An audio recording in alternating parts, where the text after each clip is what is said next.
Hai Sobatir, selamat berjumpa kembali dengan saya Andika Derajat Murdani. Kali ini kita akan diskusi lebih banyak mengenai sosiokultural dalam perdagangan internasional.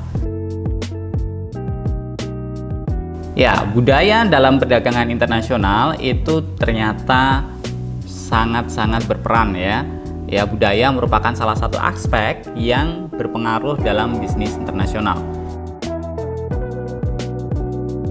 Budaya menjadi pedoman aktivitas yang terintegrasi ya dengan pola-pola perilaku sebagai gambaran yang berbeda dari sekumpulan atau anggota sekelompok masyarakat gitu ya. Nah, budaya sendiri itu mengisyaratkan ya code of conduct gitu ya yang dikehendaki dalam berbagai macam aspek kehidupan, termasuk sebagai faktor nilai yang membentuk sikap perilaku manusia dalam membentuk interaksi gitu ya. Sikap konsumerisme dan juga ada hal-hal yang dapat mempengaruhi perdagangan itu sendiri. Globalisasi di dalam perdagangan internasional itu juga berpengaruh juga.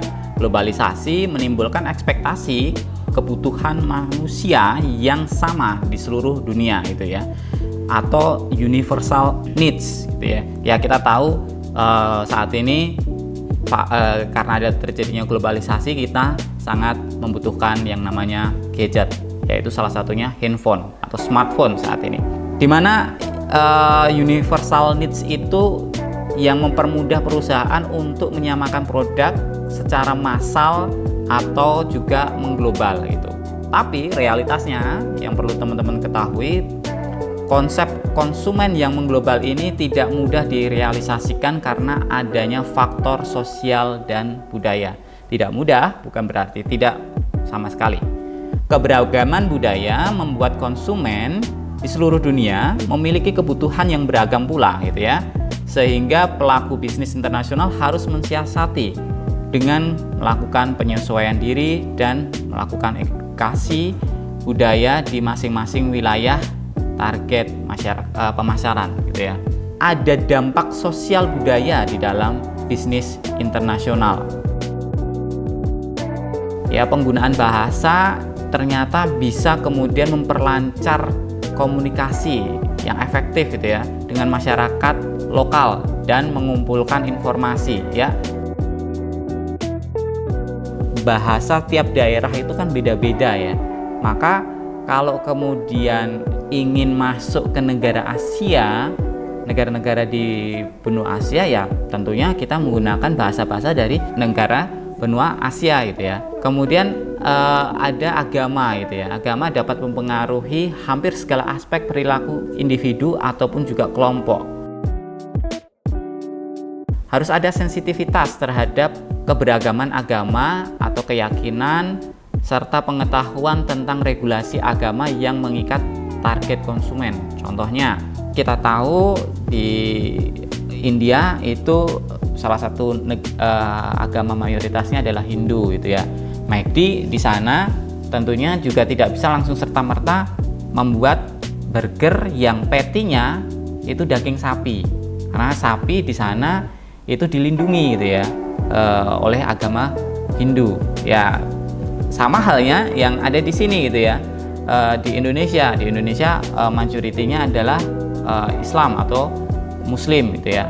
Karena mayoritasnya adalah Islam, nggak logis juga kalau kemudian ramen yang beredar gitu ya, itu ada daging babinya gitu ya. Nah, itu penyesuaian ya. Ada aspek yang kemudian menyesuaikan masalah pengetahuan di bidang agama. Kemudian stratifikasi sosial, tingkat masyarakat berdasarkan atas ras, entitas, usia, keluarga, bahkan juga gender. Ya, kita tahu kira-kira kalau kita melakukan perdagangan dengan negara Jepang yang mungkin mayoritasnya adalah generasi tua, ya tentunya kita harus menyesuaikan produk kita gitu ya. Beda dengan mungkin yang ada di Indonesia yang mungkin lebih banyak anak mudanya seperti itu. Lalu motivasi kerja, mengkonstruksi motivasi seorang individu untuk bertindak berdasarkan kebutuhan material hingga capaian kesuksesan gitu ya. Berikutnya yang kelima ada relasi antar manusia yang berkaitan dengan stratifikasi sosial. Ini karena supaya budaya membuat konteks manusia yang saling membutuhkan satu sama lain dengan perbedaan pola-pola interaksi. Yang keenam, sikap individu dalam menilai resiko. Lalu yang ketujuh, itu persebaran informasi di masyarakat, baik pragmatis maupun idealis yang tinggi ataupun rendah. Karakteristik dari sosiokultural itu ada setidaknya 4. Itu yang pertama itu dipelajari ya, karena itu tidak diwariskan atau bersifat biologis ya, enggak sama sekali, sehingga harus diperoleh dengan pembelajaran dan juga pengalaman. Lalu dibagi gitu ya, karena dimiliki secara bersama oleh anggota masyarakat, bukan perorangan. Berikutnya, perubahan generasi bersifat kumulatif melewati generasi ke generasi. Artinya generasi kita dengan generasi orang tua kita itu sudah berbeda tuh karakteristik sosiokulturalnya. Lalu berikutnya simbolik, berdasarkan kapasitas manusia dalam menandai dan menggambarkan suatu hal. Yang berikutnya kita diskusi mengenai aspek budaya dalam manajemen internasional. 5 ya, ada cultural distinctions, itu ada pembentukan cultural system seperti perbedaan agama, ras, suku, kepercayaan, juga norma sosial. Ada social change, perubahan pada sistem sosial termasuk sikap sosial dan perilaku kelompok masyarakat. Ada time orientation, berhubungan dengan manajemen waktu. Ada language, itu berhubungan dengan kebahasaan. Ada value system, berhubungan dengan power system, resiko bisnis, budaya individual atau kolektivisme gitu ya, masalah maskulinitas atau kemudian feminitas, seperti itu. Berikutnya mengenai fungsi bisnis internasional yang dipengaruhi oleh socio-cultural.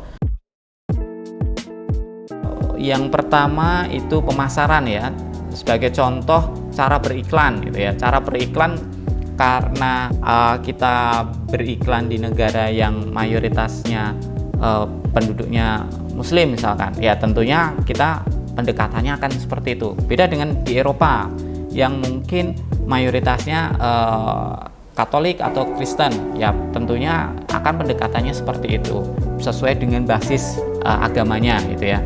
Atau ternyata kita 4 musim gitu ya, atau kita hanya ada musim hujan dan juga musim kemarau ya, kita akan disesuaikan tuh faktor pemasarannya seperti itu. Nggak mungkin kemudian kita ada tiba-tiba salju gitu.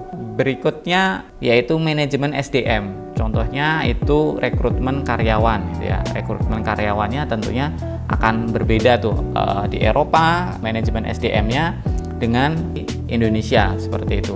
Lalu berikutnya mengenai produksi ya. Produksi contohnya ada mengenai nilai dan sikap masyarakat berpengaruh pada proses produksi. Kita tahu Indonesia dengan China itu konsep produksinya berbeda tuh.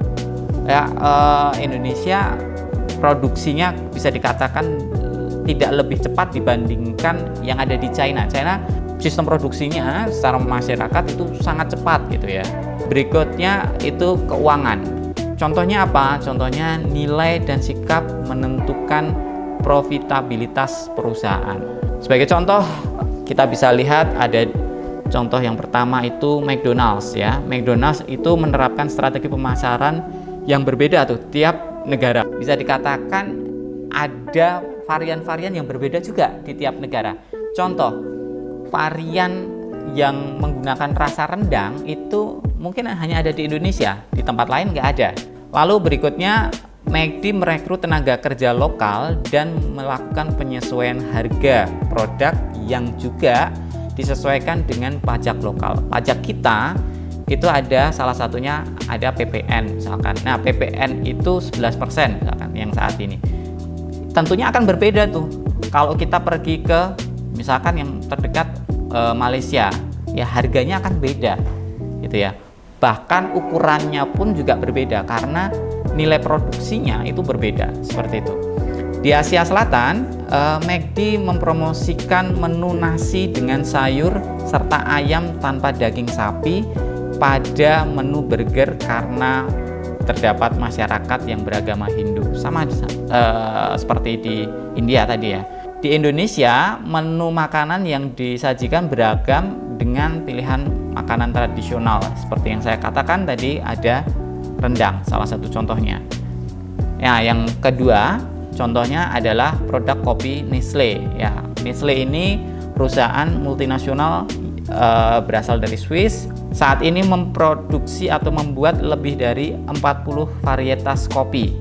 Ya, ini kopi instan ya tentunya. Untuk memuaskan selera nasional yang berbeda. Jadi kita bisa bayangkan tuh di Indonesia ada berapa kopi nih, nanti di Inggris ada berapa kopi, di Swiss sendiri ada berapa kopi itu, atau di Brasil ada jenis-jenis kopi yang seperti apa. Nah, ini beda-beda jenis kopinya. Yang terakhir kita ada contoh mengenai pemasaran udang di India.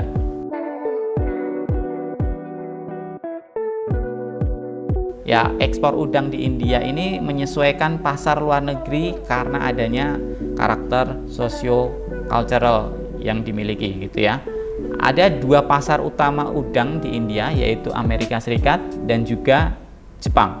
Atribut produk untuk kesuksesan di pasar Amerika Serikat itu mengutamakan berat yang tepat dan juga faktor bakteriologis gitu ya.